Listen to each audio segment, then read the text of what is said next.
기적이 일어나지 않는 한 이 나라가 다시 일어나기까지 100년은 걸릴 것이다. 6.25 전쟁이 휴전으로 끝난 뒤 당시 연합군 총사령관이었던 메가더 장군이 한 말입니다.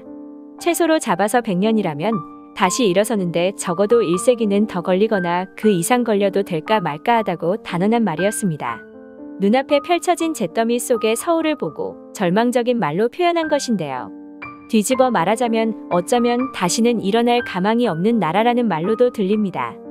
그만큼 우리나라의 현실은 암담하고 처절했는데요. 전선 곳곳마다 사람의 뼈골이 나뒹굴고 거리마다 전쟁 고아와 피난민은 득실거리고 눈에 보이는 것은 굶주리고 헐벗은 사람들 뿐이었습니다. 건물이든 집이든 도로든 다리든 어느 것 하나 성한 것이 없었으니 그런 말이 나올 수밖에 없었을 겁니다. 6.25 전쟁이 휩쓸고 지나간 우리나라의 형편은 도저히 살아날 가망이 없는 참혹함 그 자체였습니다. 논밭은 피폐하고 산이란 산은 쏟아진 폭탄으로 모조리 벌거벗은 민둥산이 되었는데 그렇다고 자원이 풍부한 나라도 아닌 우리들은 앞으로 무엇으로 먹고 살며 무엇을 이룰 수 있겠는가에 모두 입을 열지 못하며 그야말로 절망이었죠. 비단 메가더 장군만의 견해가 아닌 누구나 6.25 전쟁 당시에 우리나라의 참담한 현실을 본 사람은 그렇게 말할 수밖에 없는 상황이었습니다. 절망이란 말은 바로 그 무렵 우리나라를 위해 생겨난 고유 명사처럼 여겨질 때였습니다. 그러나 메가더 장군은 눈앞에 처참한 한국의 실태는 보았어도 한민족의 기질은 보지 못했나 봅니다. 1910년부터 1945년까지 무려 35년 동안이나 이어진 일제강점기를 겪으며 시대적 상황은 이토록 암울하였으나 우리 민족은 자유와 해방, 민족국가의 회복을 갈구하며 여러 분야에서 끊임없는 항일 독립운동을 전개하였죠. 당시 일본은 군대 규모만 해도 700만 명이나 되었고 해군력은 무려 당시 세계 2, 3위를 다툴 정도였다고 하니 지금의 티베트가 자력으로 중국을 무찌르고 독립을 쟁취하는 게 훨씬 현실성이 있다고 여겨질 만큼 당시 한국의 상황은 이처럼 암울하기 그지없고 도대체 언제까지 해야 할지 기약도 없는 기간 동안 끈질기고 가열차게 독립운동을 했던 민족을 메가더 장군은 잘 몰랐던 모양입니다. 세계에서 가장 가난한 나라, 최빈국인 한국이 살 길이 있다면 오직 한 가지밖에 없었는데요. 그것은 바로 잘 사는 나라의 원조를 받는 것뿐이었습니다. 아무것도 없는데 뭘 어떻게 일어날까요? 옥수수 가루나 버려진 군복, 미군이 먹다 남은 곡물들과 같은 구호 물자에 의존해 하루하루를 겨우겨우 연명했고 처절하게 하루하루를 살아갔던 한국의 5, 60년대였습니다. 하지만 한민족에게 100년은 너무 길었습니다. 눈에 보이지도 않을 만큼 아주 조금씩 한 발씩 나아가던 한국은 광복 이후 딱 50년 만인 1995년 세계은행이 지정하는 원조 대상국에서 한국이 제외되면서 이제는 원조를 받던 나라에서 원조를 주는 나라로 격상이 돼버린 것입니다.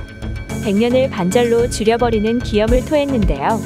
한민족은 여기서 만족하지 않았습니다. 바로 다음 해인 1996년에 OECD 24번째 회원국이 되며 본격적으로 한민족의 위상을 떨치기 위한 발판을 마련했으며 메가더 장군이 100년이 걸린다고 말했던 때로부터 69년 만인 2021년 개발도상국에서 선진국으로 격상의 축포를 날렸으며 세계 군사력은 무려 6위, 세계 경제력 순위가 무려 9위, 이제는 하다하다 6개밖에 되지 않는 UN 공식 공용어의 그 7번째로 한국어가 이름을 올리게 된 것입니다. 한국이 이루어낸 모든 것들은 언제나 전세계 최초라는 말이 붙는데요.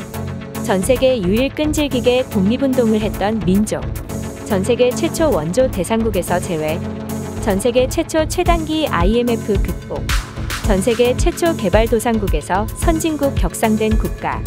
전 세계 많은 나라들이 한국의 이런 기적같은 성장을 보면서 한국을 롤모델로 삼고 있으며 현재는 지원과 원조가 필요한 개발도상국들에게 기술과 노하우를 전파하고 있습니다. 특히 한국은 서럽고 분했던 그 시절의 후진국이었던 경험을 살려 그들 국가의 특성과 장단점을 고려한 맞춤 교육으로 큰 호평을 받고 있습니다.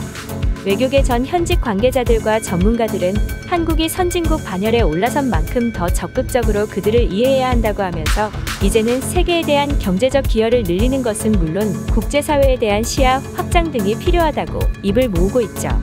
유이상 전 대사는 앞으로는 어떻게 국내외 경제 발전을 이끌어갈지 신성장 동력에 대한 고민이 필요하다고 조언했습니다. 특히 좁은 울타리를 벗어나 세계를 보는 폭넓은 시각을 가져야 한다는 목소리도 많습니다. 국제원자력기구, 비확산 전문가 등을 역임한 임갑수 외교부 평화외교기업 단장은 국제사회에서의 이슈를 따라가는 게 아니라 이슈를 주도해야 하며 이 점에서 한반도 밖으로 시각을 넓혀 우리에게 직접 이해관계가 없다고 하지만 에티오피아 내전, 아프리카 기아 등에도 관심을 갖고 기여해야 한다. 김원수 전 유엔 사무처장은 국가 지위 상승에 맞춰 우리 사회의 내실을 다지는 일도 중요하다. 우리 사회가 고속 성장해온 과정에서 나타난 부작용을 시급히 치유해야 한다. 경쟁 일변도와 편 가르기에서 벗어나 다름을 존중하고 타인을 배려하는 성숙한 시민의식을 함양하는 노력이 우리 사회 전체에 필요하다. 고했습니다. 이원재 카이스트 문화기술대학원 교수는 소위 제도권에 있는 인사들의 역할이 중요하다. 정치적 품위, 재판의 공정성, 언론의 공정성 등이 보다 수준 높게 이루어져야 한다. 고 주문했습니다. 우리만 잘 먹고 잘 살자가 아닌 홍익인간의 이념에 맞게 생각하고 행동하는 한민족. 이제 한국은 주요 선진국의 일원으로 세계를 보되 이슈를 따라가기만 하는 게 아니라 선도하는 국가가 되어야 할 때입니다. 더욱 선도적이고 한국인의 긍지를 유감없이 발휘하여 내친김에 1953년으로부터 100년 후인 2053년에 세계 1등 국가가 되어버리길 간절히 기도합니다. 오늘 준비한 영상은 여기까지입니다. 영상이 재밌었다면 구독과 좋아요 부탁드립니다.